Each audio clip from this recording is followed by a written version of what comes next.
किशन नाम का एक गरीब आदमी काम की तलाश में किसी दूसरे गांव की ओर निकल पड़ा था। वो अपने साथ बहुत सारा धन, जो उसने अपनी जमीन जायदाद बेचकर इकट्ठा किया था, अपने साथ लेकर काम की तलाश में निकल पड़ा था। घूमते घूमते वो भीमगढ़ नाम के गांव में आ पहुंचता है। उस गांव में उसका कोई रहने का ठिकाना नहीं था। तभी चलते चलते उसे एक टूटी हुई झोपड़ी दिखाई देती है। अरे, लगता है इस झोपड़ी में कोई नहीं रह रहा। अगर ऐसा है तो मैं इस झोपड़ी में रह लेता हूँ। जब तक मुझे काम नहीं मिलता, मुझे इसी में कुछ दिन निकालने होंगे।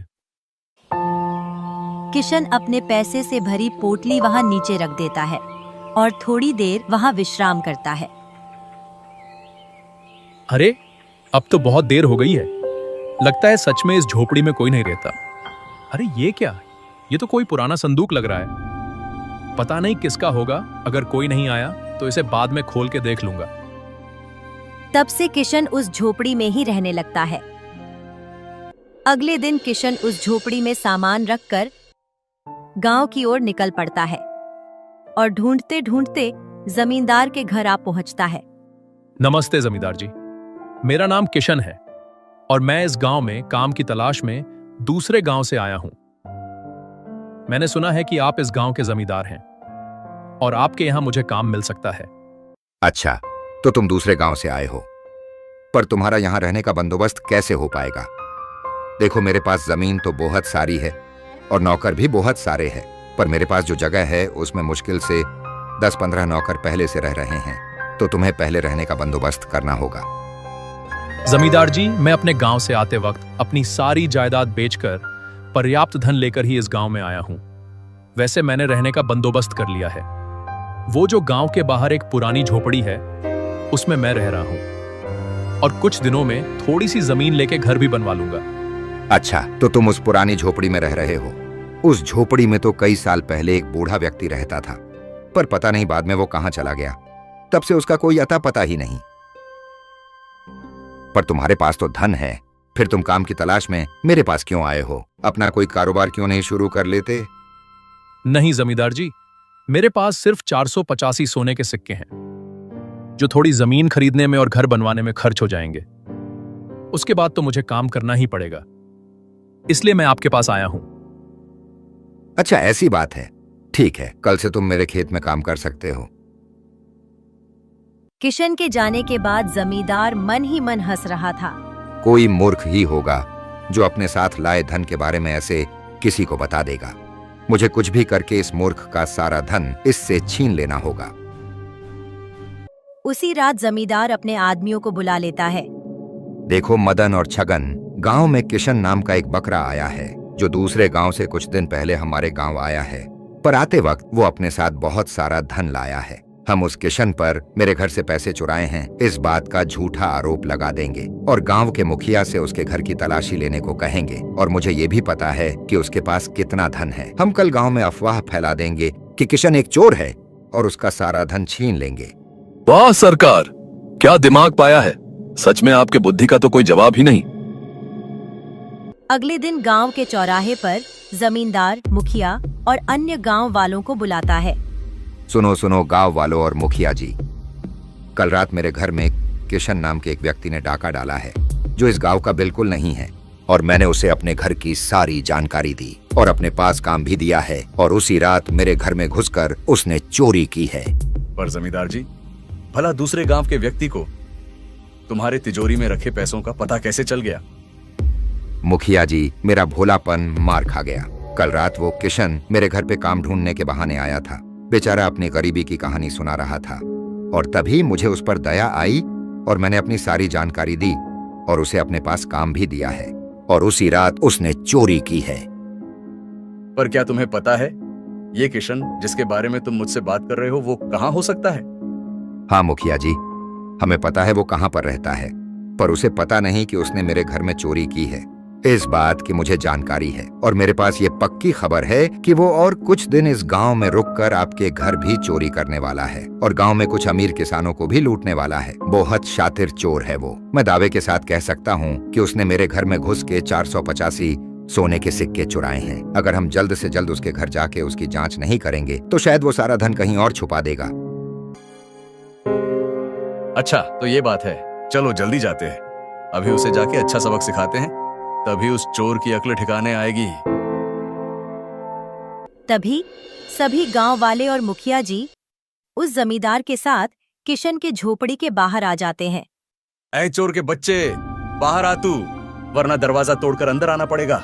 बाहर आ जल्दी। अरे बाप रे, सुबह सुबह इतनी जोर से कौन चिल्ला रहा है, देखना होगा। किशन घर के बाहर आता है। अरे रुकिए रुकिए, आप लोग इतना चिल्ला क्यों रहे हो? इस झोपड़ी में कोई नहीं रह रहा था, इसलिए मैं कुछ दिनों के लिए इसमें रह रहा हूँ, थोड़े ही दिन में चला जाऊंगा। क्या हम सब तुझे मूर्ख लग रहे हैं जो हम इस टूटी पुरानी झोपड़ी के बारे में तुमसे पूछे? तू इस गांव में घुस बैठे की तरह घुस आया है और तूने जमींदार के घर चोरी की है। क्या चोरी? और मैंने? नहीं सरकार, मैंने कोई चोरी नहीं की है। चाहिए तो आप जमींदार जी से बात कर सकते हैं। है ना जमींदार जी, मैं तो आपके यहां नौकर का काम देखने आया था, मैं भला चोरी क्यों करूंगा? किशन, अब इतना नाटक मत करके दिखाओ।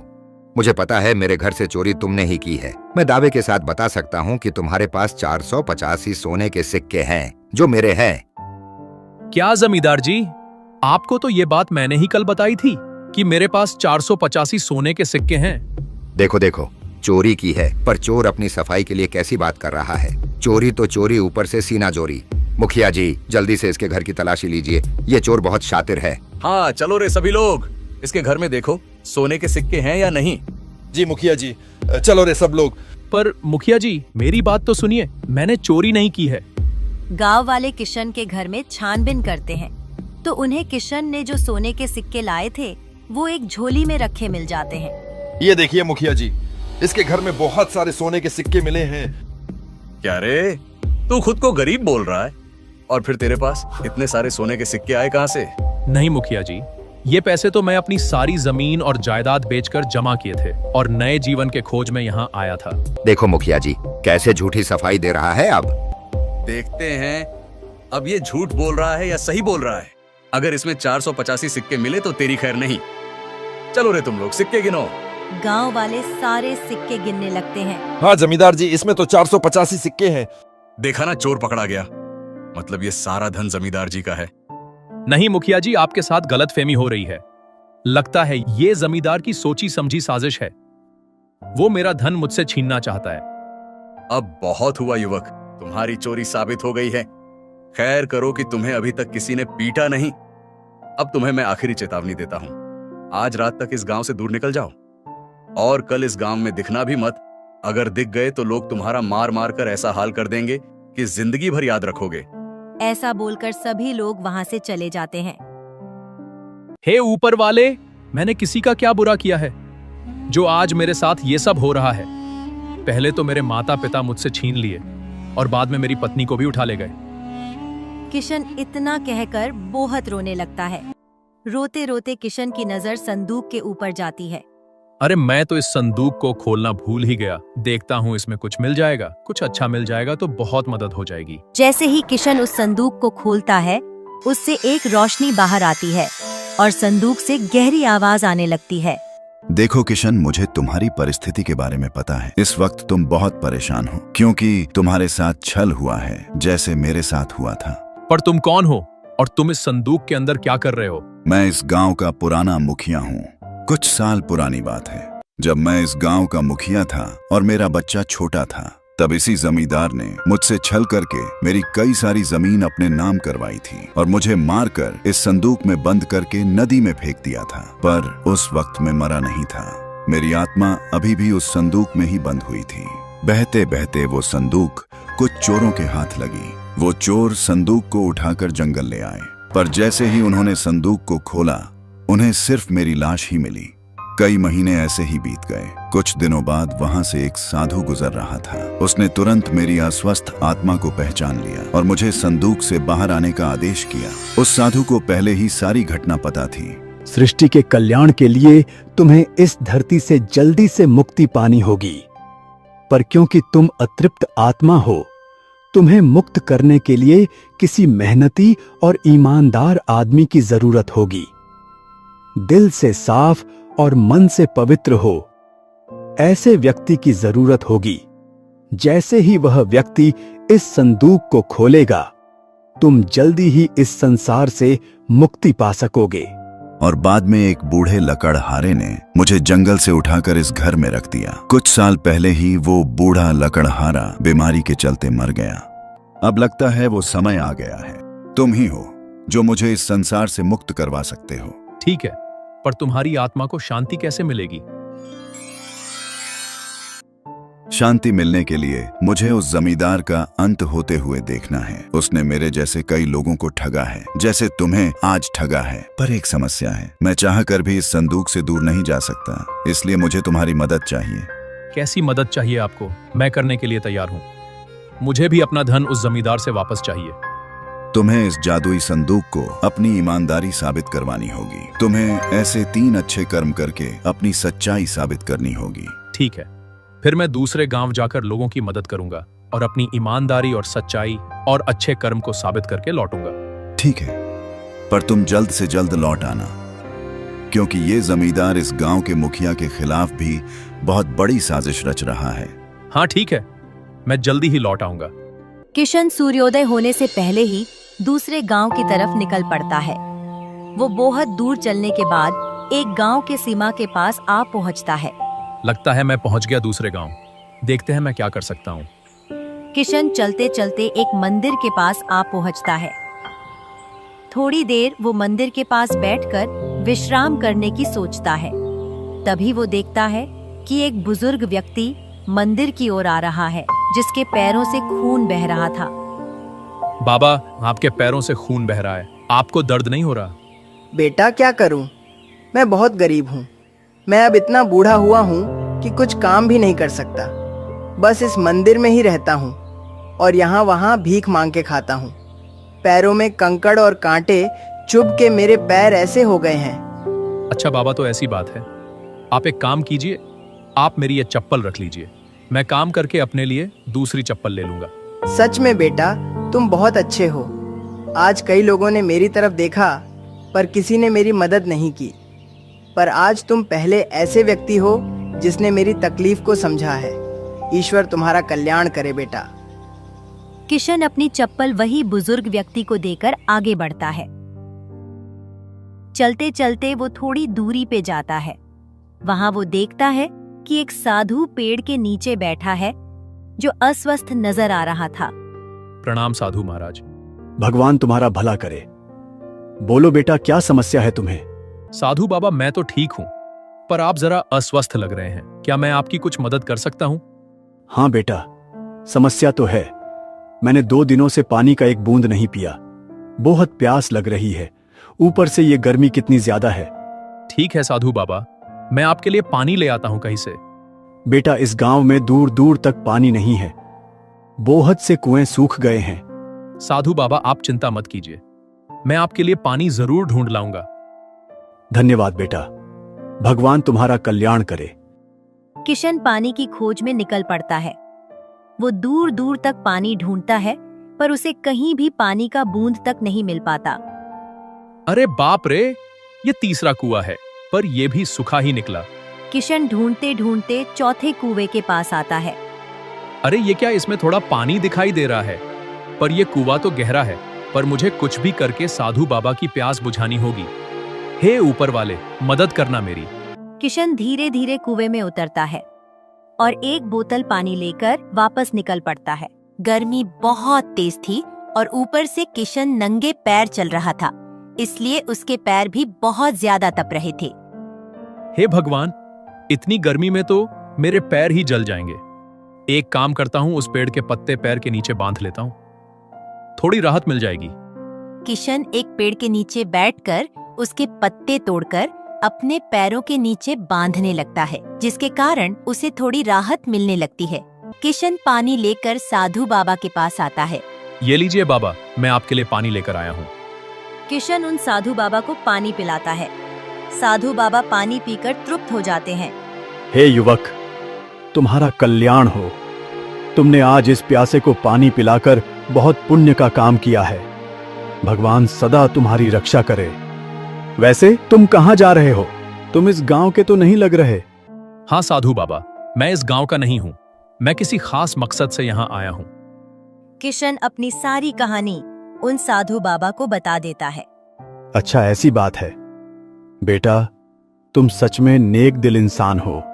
किशन साधु बाबा का आशीर्वाद लेके आगे की ओर निकल पड़ता है।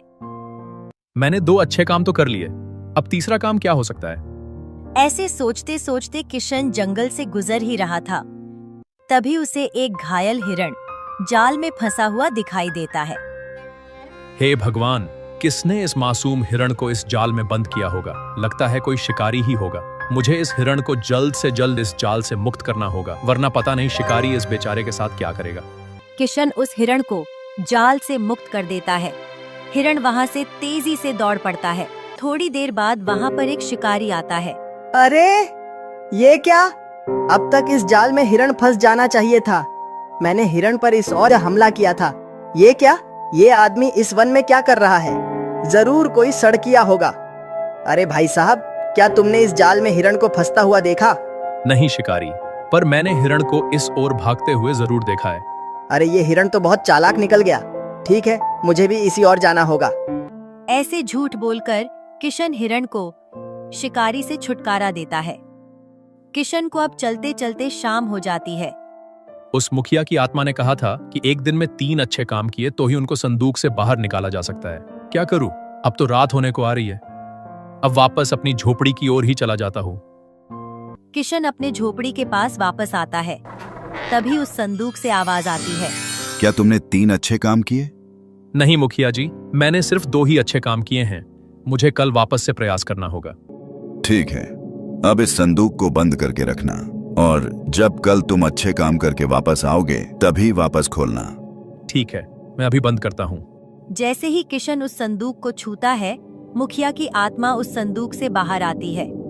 अरे ये तो कमाल हुआ किशन, लगता है तुमने 3 अच्छे काम किए हैं आज। सोचो जरा। नहीं, जहां तक मुझे याद है मैंने 2 अच्छे काम किए हैं। हाँ, अभी याद आया, मैंने उस वन में उस हिरण की भी मदद की थी। देखा, यही होती है सच्चे और निर्मल दिल इंसान की निशानी। तुमने मदद की और तुम्हें पता तक नहीं। मुझे अच्छा लग रहा है, अब आपको मुक्ति मिल जाएगी। नहीं किशन, एक और काम बाकी है। तुम्हारी खोई हुई इज्जत और धन उस जमींदार से वापस लेना है। पर हम लोगों को कैसे बताएं कि जमींदार उनको फंसा रहा है और इस गांव के मुखिया को जमींदार से खतरा है? तुम कुछ मत करो किशन, अब जो करना है वो मैं करूंगा। मुखिया का भूत वहाँ से गायब हो जाता है और जमींदार के कमरे में जाता है। जमींदार अपने कमरे में टहल रहा था। आज तो भारी माल हाथ लग गया है। सभी लोगों को कैसे उल्लू बनाया और सबने मुझ पर विश्वास भी कर लिया। अब अगली बारी तो उस मुखिया के बच्चे की है। जिस तरह से मैंने उसके बाप को मारा था, उसी तरह से उसका भी खेल खत्म कर दूंगा और इस गांव का अगला मुखिया मैं ही बनूंगा। खेल तो तुम्हारा खत्म होगा जमींदार बाबू। कौन है तू? पहचाना नहीं इस श्यामलाल को? पर तुझे तो मैंने मार दिया था, तू जिंदा कैसे हो गया? मैं जिंदा नहीं, श्यामलाल का भूत हूं। जरा गौर से देख मुझे, मैं बूढ़ा नहीं हुआ अभी तक। क्या भूत? मुझे ये मार देगा। चिल्लाओ जितना चिल्लाना है, पर तुम्हारी मदद कोई नहीं करेगा। आज तो तुम्हें जिंदा नहीं छोड़ूंगा। नहीं, मुझे छोड़ दो। तुम जैसा कहोगे मैं वैसे करूंगा, अपना सारा धन भी दे दूंगा। पर मुझे छोड़ दो, मुझे इतनी जल्दी नहीं मरना। ठीक है, तो मैं तुम्हें सिर्फ एक शर्त पर ही छोड़ दूंगा। मुझे तुम्हारी शर्त मंजूर है, पर मुझे मारना मत। ठीक है, तो तुम अभी के अभी इसी वक्त मुखिया के घर जाओगे और उसे गांव के चौराहे पर सारे गांव वालों के साथ मिलने बोलोगे और मुखिया को सारी बात सच सच बताओगे कि कैसे तुमने किशन से उसका धन छीन लिया, कैसे तुमने मुझे छल से मारा था। मेरी जमीन अपने नाम की थी। हाँ, मैं अभी जाता हूँ और मुखिया बाबू को बताता हूँ। चलो जल्दी से ये पैसे, ये जेवर लेकर कहीं दूर भाग जाता हूँ। चलो भाई, चलो जल्दी यहाँ से। अच्छा, तो तू अब भागने की कोशिश कर रहा है? रुक, तुझे अभी सबक सिखाता हूँ। मुखिया भूत जमींदार को उठाकर जमीन पर ऊपर नीचे पटकने लगता है।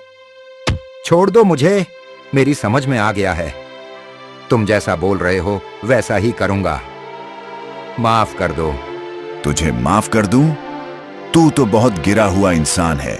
रुक, अभी तुझे मुखिया के पास भेजता हूँ। मुखिया की आत्मा जमींदार को उठाकर जोर से एक थप्पड़ लगाती है। तब जमींदार सारी बातें सच सच बता देता है। अच्छा, तो ये बात है। अरे नीच आदमी, तू इतना कैसे गिर सकता है? तूने मेरे पिता को मार दिया जब मैं छोटा था, और अब इस भोले किशन को भी फंसाकर हम लोगों से गलत काम भी करवा रहा है। आज तो तुझे छूट नहीं, आज तो तेरा खेल खत्म। गांव वालों, देख क्या रहे हो? मार मार कर इसकी चटनी बना दो और इसे गांव से निकाल दो। सभी गांव वाले जमींदार की जमकर पिटाई करते हैं और उसे गांव से दूर भगा देते हैं। तभी किशन भी वहां आता है। मुझे माफ कर दो किशन, मैंने बिना सच्चाई को जाने उस दुश्मन का साथ दिया। मैं अपनी किए के लिए बहुत शर्मिंदा हूँ। मुखिया जी, इसमें आपकी कोई गलती नहीं है। मैं तो इस गांव का भी नहीं। आपकी जगह कोई और होता तो वो भी ऐसे ही करता। तभी वहां मुखिया के पिता का भूत आता है। चलो बेटा, अब मेरे जाने का वक्त हो गया है। आशा करता हूँ कि मेरे जाने के बाद तुम इस गांव की बहुत तरक्की करोगे और इस किशन को भी अपने से दूर मत होने देना। बड़ा ही अच्छा लड़का है। मुखिया कुछ नहीं बोलता और आंखों में आंसू लिए सिर हिलाता है। मुखिया वहां से आसमान की ओर चला जाता है और उसे मुक्ति मिल जाती है। दोस्तों, आशा करते हैं कि हमारी ये कहानी आपको जरूर पसंद आई होगी। जाते जाते वीडियो को लाइक और चैनल को सब्सक्राइब करना मत भूलना। धन्यवाद।